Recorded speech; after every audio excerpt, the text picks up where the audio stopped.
To get the most out of this, we have a 3-part assignment that if you'll use it, if you take a pencil and paper right now and write down these 3 things, or take a picture of the slide that's on the screen.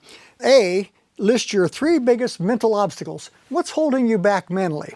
B, list your top 3 strengths so that you can concentrate on what you can do instead of what you can't do. And in C, list 2 sources of encouragement.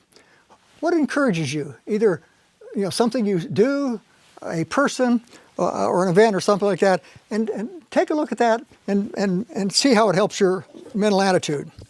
Now in closing, here's how you maintain a winning attitude. 3 things. You start being even more grateful. No matter how grateful you are today, be even more grateful in the future, because people who are grateful tend to be a magnet and they tend to attract other people. People who tend to criticize and complain tend to repel and push people away. And so that's what you need to stop doing. You need to stop criticizing, stop complaining.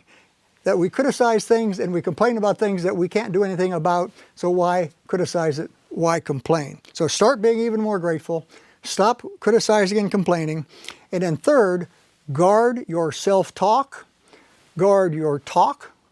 In other words, what you say to yourself, what you say to other people, and then guard your choices.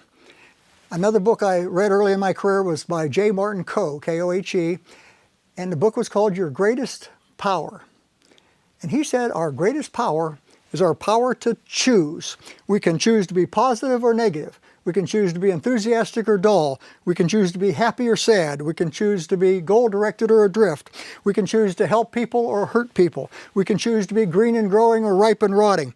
We can choose to be caring or we can choose to be mean. We can choose to be ambitious or we can choose to be lazy. We can choose to build up or we can choose to tear down. We can choose to do our best or settle for good enough.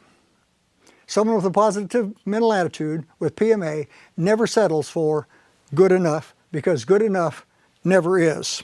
Until next time, remember, it's your attitude, not your aptitude, that determines your altitude. See you next time.